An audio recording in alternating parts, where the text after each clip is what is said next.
Bienvenue sur le podcast Aécriture. Je suis Isa, créatrice du compte Instagram Aécriture et du site internet aécriture.fr, plateforme d'accompagnement en écriture. Dans ces épisodes, on se parle méthode d'écriture, quotidien d'auteur, blocage et réussite. Mon but ? Vous rassurer, vous donner mes tips et vous booster à finir votre roman. Alors, si comme moi, vous êtes passionné d'écriture, installez-vous et on est parti. Hello ! Bienvenue dans ce nouvel épisode du podcast Aécriture. Je suis heureuse de vous retrouver aujourd'hui pour aborder, encore une fois, les aléas du quotidien d'auteur. On va parler des raisons, conscientes et inconscientes, pour lesquelles on peut abandonner un roman et surtout, je vais essayer de vous donner des solutions afin d'éviter de renoncer. J'imagine que si vous êtes là, c'est que vous avez un projet de roman. Et il se peut même que vous ayez commencé l'écriture plein d'enthousiasme, mais maintenant, il est bloqué dans un dossier oublié de votre ordinateur. Eh bien, vous savez quoi ? Vous êtes loin d'être seul dans ce cas-là. En réalité, la grande majorité des écrivains en herbe qui se lancent pour la première fois dans un roman abandonnent avant d'écrire le mot « fin ». Et certains n'atteignent même pas le milieu de leur histoire avant de lâcher. Alors, pourquoi ? Qu'est-ce qui fait que malgré la motivation débordante qui nous animait, on finit par décrocher ? Parce que c'est quasiment toujours la même chose.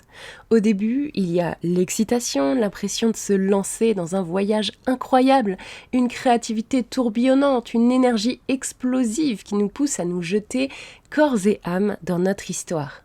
Bon, peut-être y a-t-il déjà un peu d'appréhension, qui va se transformer peu à peu en doute, puis en dispersion.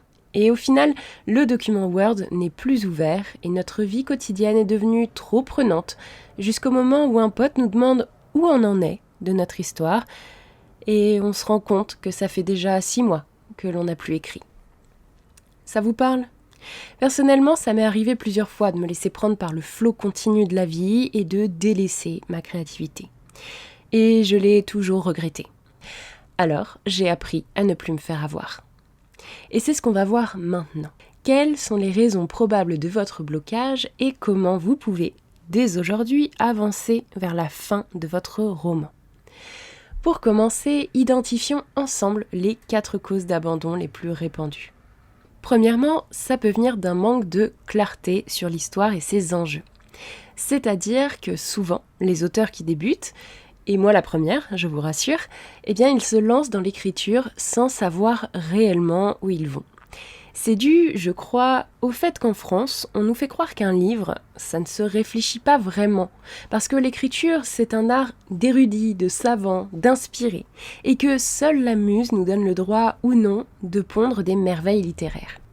Sauf que, dans les faits, on ne peut pas être plus loin de la réalité. Une histoire, même si on aime se faire surprendre durant la création, doit être un minimum pensée en amont. On doit avoir une direction. Sinon, c'est le meilleur moyen que l'intrigue s'effondre en cours de route, que l'on ne sache plus du tout quelle direction prendre ou carrément se désintéresser de son histoire parce qu'elle ne mène nulle part. Et si vous doutez de mon propos, je vais vous rappeler une chose. Les écrivains jardiniers vont souvent vous dire qu'ils ne planifient rien, mais en réalité, ils savent souvent où ils vont car ils connaissent la structure narrative d'une histoire. Inconsciemment ou consciemment, ils ont acquis cette compétence et savent quel ressort mettre à quel moment. Donc vous pourrez vous aussi vous targuer d'écrire à l'inspiration lorsque les schémas narratifs n'auront plus aucun secret pour vous et que vous aurez terminé plusieurs best-sellers. En attendant, je vous propose de placer quelques balises de sécurité avant de vous lancer dans l'écriture. Sans tomber dans la planification à outrance, faites en sorte d'avoir une idée claire de votre fin et de vos pivots narratifs. Pour l'exemple, J.K. Rowling savait déjà comment Harry Potter finirait avant d'écrire le tome 1. En bonus, vous pouvez aussi vous pencher sur les techniques narratives. Ainsi, vous saurez ce que vous avez besoin de mettre en place dans votre histoire afin d'avoir quelque chose de puissant qui fonctionne. Une deuxième raison possible est que vous êtes sûrement trop perfectionniste. Si vous vous retrouvez à réécrire sans cesse les mêmes chapitres au lieu d'avancer, il est temps de remettre en question votre notion du bien écrire. Que cherchez-vous à faire en vous attardant ainsi sur le même chapitre ? Vous avez sans doute l'impression d'améliorer votre texte, mais en faisant ça, vous ne réussirez qu'à faire 2 choses. Procrastiner et bousiller votre scène. Parce que surtravailler votre texte ne le rendra que plus imbitable, plus bancal. Il faut savoir vous arrêter au bon moment. Retravailler une scène, affiner son style, pourquoi pas, mais sincèrement, ce n'est pas le but d'un premier jet. Entendez-moi bien, je fais attention moi-même à avoir un premier jet un minimum abouti. Mais depuis que j'ai lâché prise sur la perfection, j'ai réussi à terminer mes romans. Car un livre, ça se réécrit, quoi que vous fassiez. Donc écrivez-le en premier lieu et vous aurez tout le temps de retravailler ce qui doit l'être en temps voulu. Il faut vraiment vous autoriser à écrire un premier jet imparfait. Votre job à ce moment-là n'est pas de produire un chef-d'œuvre immédiat, mais de sortir le diamant de la roche. Vous allez l'affiner peu à peu pour le sertir enfin et le présenter comme le bijou qu'il est appelé à devenir. En peaufinant dès maintenant, vous allez forcément gaffer, le fissurer. Et tout ça, c'est prendre le risque de le rendre inexploitable. Pour finir sur ce point, prenez bien conscience qu'aucun premier jet ne ressemble à sa version éditée. Généralement, le perfectionnisme vient de la comparaison avec des œuvres que l'on a aimées. Mais si on les a lues, c'est qu'elles sont passées entre les mains expertes de professionnels. L'éditeur a pu faire retravailler des passages, pousser l'auteur à embellir son style ou à revoir la cohérence de certaines sous-intrigues.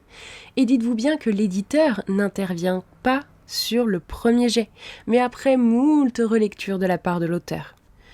Comprenez bien que c'est comme comparer de la toile de coton avec un t-shirt, ça n'a ni la même forme ni la même couleur.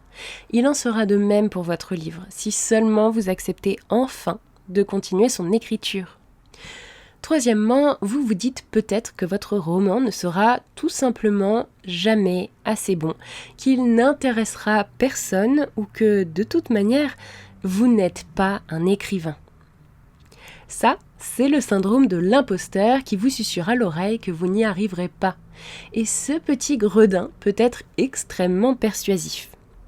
Il peut aller jusqu'à vous pousser à vous saborder vous-même et à vous faire croire que tout ce que vous faites est mauvais.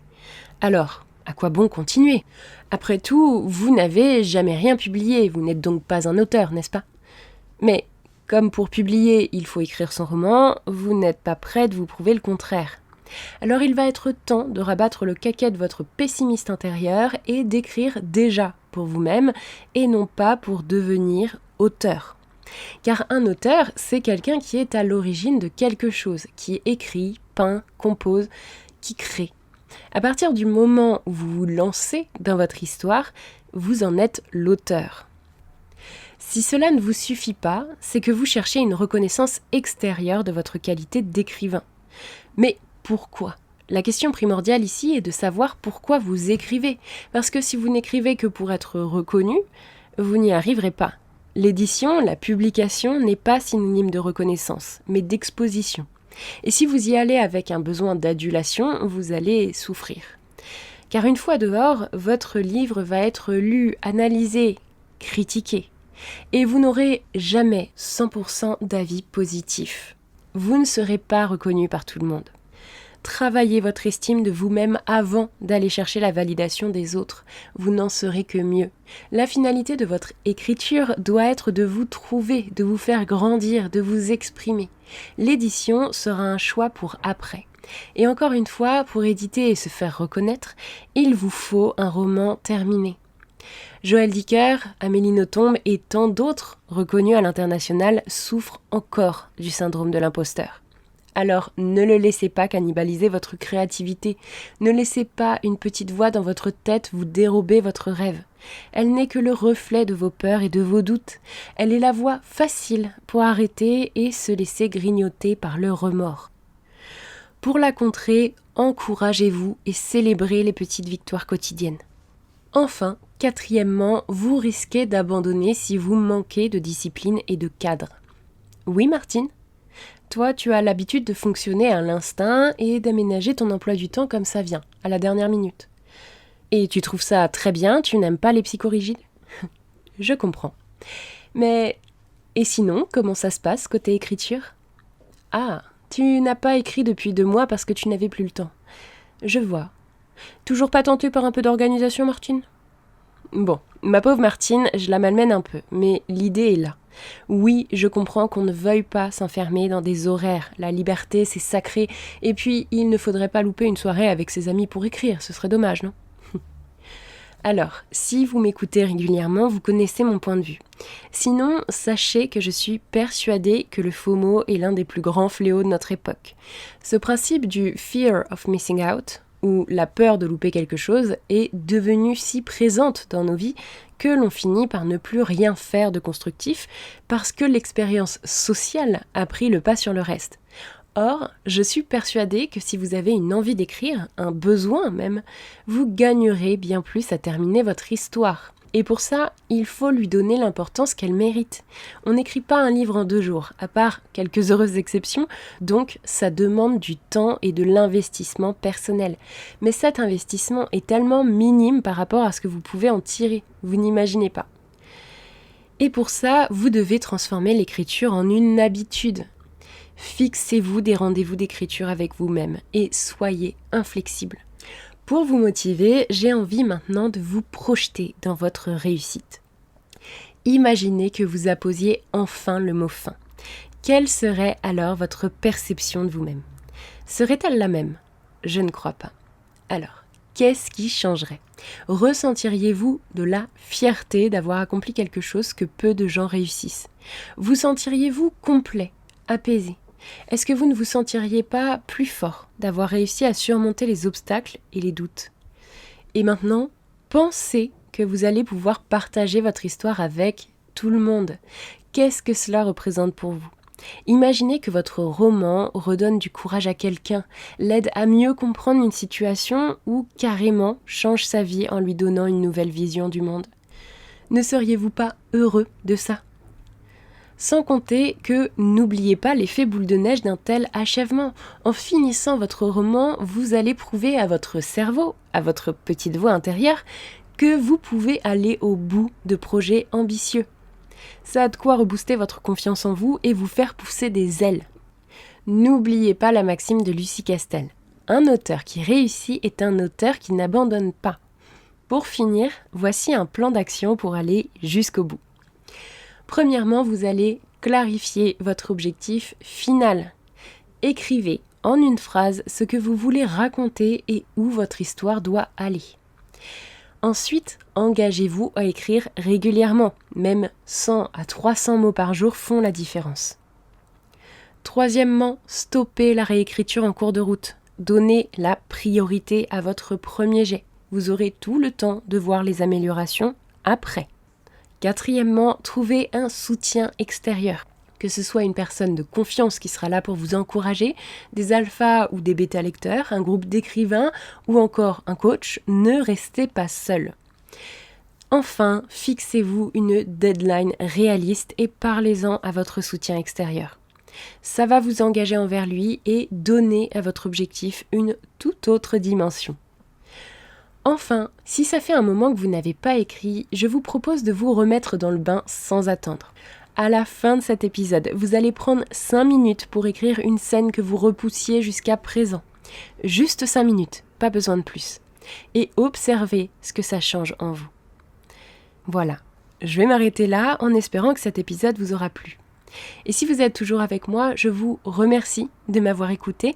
Et si cet épisode vous a fait prendre conscience de quelque chose, je vous invite à le partager. Comme toujours, abonnez-vous si ce n'est pas déjà fait et n'hésitez pas à laisser une note sur votre application d'écoute préférée. Sur ce, on se retrouve mercredi pour un prochain épisode. D'ici là, je vous souhaite une très agréable semaine. C'était Isa d'Écriture, amour sur vous et écrivez bien.